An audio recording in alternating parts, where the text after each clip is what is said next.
Basi wageni wote walio hapa, wazazi wetu, wanafunzi wa shule ya Kapkitur, akitugul jamgei bigamugotio jamgei. Bwana Yesu asifiwe. Agobendi kanisa ngapi biju? Ungumi mwenye sauti. Bwana Yesu asifiwe. Asante sana. Kwa sababu ya muda, mimi nachukua muda kidogo sana, kwa sababu bado tunaelekea kule Nairobi. Kwanza nataka nishukuru Mwenyezi Mungu kwa sababu asubuhi tumeamuka, tumeenda kule Bomet, tumerudi, tumefika hapa Mogotio, tumefanya ile kazi ili tulete hapa. Na mimi nataka niseme pongezi sana. Nataka kwanza nipongeze Kiborek. Unajua huyu Kiborek ni mtoto ya Mungu huyu. Huyu mtu alikuwa jogali sana, lakini Mungu amemtoa mbali. Unajua wakati Kiborek huyu aliomba kura, wakati alisema anaomba kura mara ya kwanza, watu wengi hawakuamini, kwa sababu watu wengi wako na madharau sana hii dunia. Unajua hii dunia watu wachache ndio wanaamini mtu kama Kiborek anaweza kuwa mbunge na hata anaweza kuwa rais wakati mwingine. Huyu wakati aliniambia anaenda kuomba kura mara ya kwanza, nakumbuka nilimpatia shilingi 50,000 ya kwanza kule Nairobi. Alikuwa tu wasola wa kawaida kabisa, ile real. Na wakati nilisikia amefikisha mahali wakati ya nomination na akalemewa na watu wengi hapa, na alikuwa amekumbwa na mashida mingi na maneno mengine ilikuwa hapo, mimi nikasema hapana, acha nisimame na huyu wasola nione kama atatoboa. Furaha yangu kubwa sana Kiborek ni ile kazi unafanya. Tukiwa na wewe Nairobi, kila siku unaniambia nienda ofisi hii, nienda kwa stima, naenda wapi. Na nilimwambia huyu Kiborek, nikamwambia kuchaguliwa ni tofauti na kuchunga kiti na kuendesha ni tofauti. Lakini kuchaguliwa unaweza chaguliwa, alafu ushindo sasa kuendesha hiyo uchaguzi umepata. Lakini huyu jamaa, ukiona mimi nimekuja hapa ni kwa sababu ninajua atafanya na atachaguliwa tena. Bidii ya kuchaguliwa Kiborek ni maneno 3.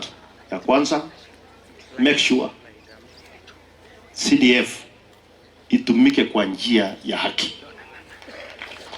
Make sure basari ukipeana, usipeane na urafiki, usipeane kwa ofisi. Wacha watu waende wafanye vetting kwa kila kijiji, kwa kila polling station, na kila mtu apate haki. My friend, CDF peke yake itakupeleka mpaka 70%. Hiyo nyingine ya ukarabati, hiyo umesema hapa, sio umetafuta pesa wapi, hiyo ni ya kujazia. Lakini hii nyingine ukifanya vizuri, mambo yatakuwa sawa. Na mimi nataka nikwambie pongezi, kwa sababu nimeona umeweka hapa 17 million na nimeangalia hiyo plan. Hiyo ndio wananchi wanataka. Unajua shida hii Kenya, wabunge wengi wanakula CDF. Tuambiane ukweli. Mtu anakuja anachora ghorofa kama hiyo, anasikia anakuambia ni milioni 40. Ya milioni 40 inakuwa milioni 80. Hii ndio itakupeleka Kiborek. Acha nikwambie, hii ya raia pea hawa kitambo watu wamepanga laini waseme Kiborek mpaka ufike 20,000 kura. Alafu ile jasho wamekupatia uende ukule haki yao, hata ni dhambi kwa Mwenyezi Mungu. Wewe asol na sisi huko Nairobi tafuta ingine, lakini ya raia lete raia. Anaona anapiga kura. Unaona hata, kwa sababu mimi nikichaguliwa mara ya kwanza nilikuwa miaka 31. Nimechaguliwa ya kwanza, kuna wale walikuwa wanasema hapo huyu mtu ni one term. Wakaongojea, ikafika siku ya kura nikanyorosha hawa. Tena wakasema hapana, hii ya 3 hii tutafukuza yeye. Tena ya 3 wakaongojea, nikanyorosha hawa. Na mimi nanyoroshanga wana kura mingi. Kwa sababu ya kufanya haki. Unaelewa? So ukifanya haki hapa mambo yatakuwa mzuri. Nataka sasa ukinirudisha nikuje hapa. So mmesikia nimesema mwaka hii nataka nisimamishe maneno ya makanisa kidogo. Nataka nifanye empowerment ya vijana, ya wamama na wazee.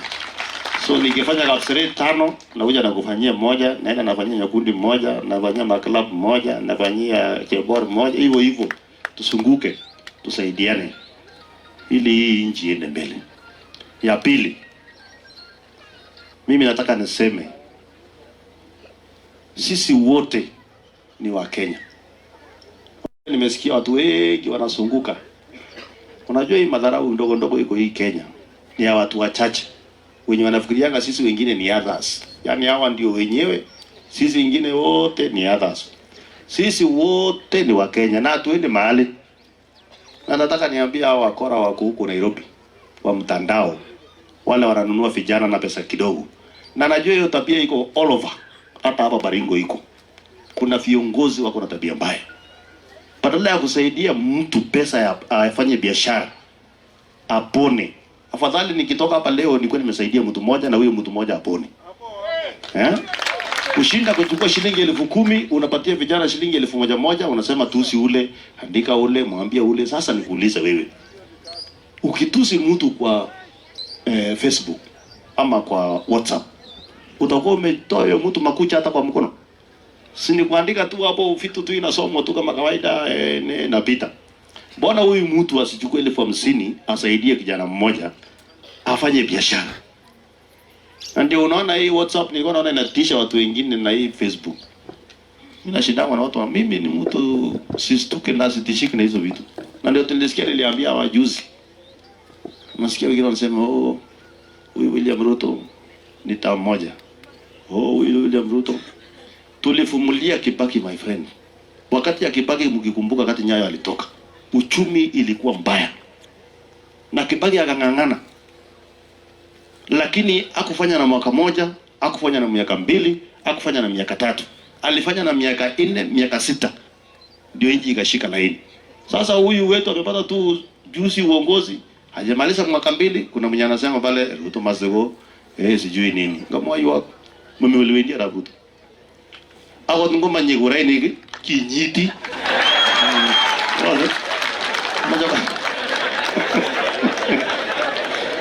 Ogas.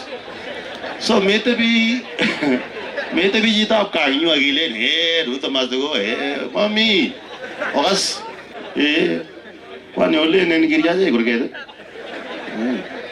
Hawa watu wanatuambia ati William Ruto must go.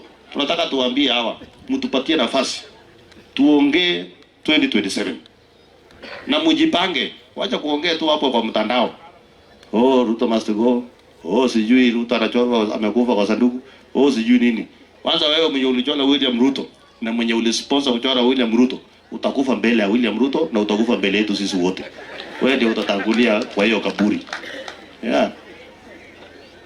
Wewe utatangulia kwa kaburi. Kwa sababu kama wewe ni mtoto wangu anachora mzazi mwingine. Si ni kama amenichora mimi mwenyewe? Wewe mtoto wako ukimruhusu aandike vitu mabaya kwa Facebook ama achore vitu kama hizo, ni kwanza ameanza na wewe mzazi mwenye hiyo boma. Ameanza na wewe kwanza. Ni wewe ameua, sio mtu mwingine. So tunataka tuambie watu vitisho baridi. Mtafute watu wengine wa kutisha. Sisi wengine ni asolas. Huyu William Ruto ni mtoto ya mtu tu, alikuwa anauza kuku nini. Mimi mwingine alikuwa na makanga, mwingine hapo alikuwa anafanya nini. So tafuteni watu ya kutisha. Watu ya kutisha hawako sahihi area. Mungoje hapo mbele ndio mpata watu ya kutisha. Hiyo maneno ya kusema sijui must go, hakuna kwenye tunaenda. Na msikie vizuri. Na nataka nirudie hapa. Hii Kenya hakuna rais ameenda kwa miaka 5. Kwani huyu ndiye atakuwa wa kwanza? Kama tunafanya nini? Kama tumelala wapi? Kama nini imefanyika? Kwani Kenya ni yenu? Mjue William Ruto aende mahali. Makao mmoja kana vijana wale. Mimi uliwendia Ruto. Matengalia hako anakulia. Maka moyo wake nye. So utebi kingira ngakumi ala ke bakajeleni. Bara Ruto. Kaya sa kotake ko mwanyo. Chita ni gigioni nya kole. Ruto ni ko tamata yenge. Mama yake ni kwai. Ndio moyo wa grad. Wakati tulipata hii serikali, bei ya unga ilikuwa 240 to 150. Saa hii bei ya unga ni 90 100.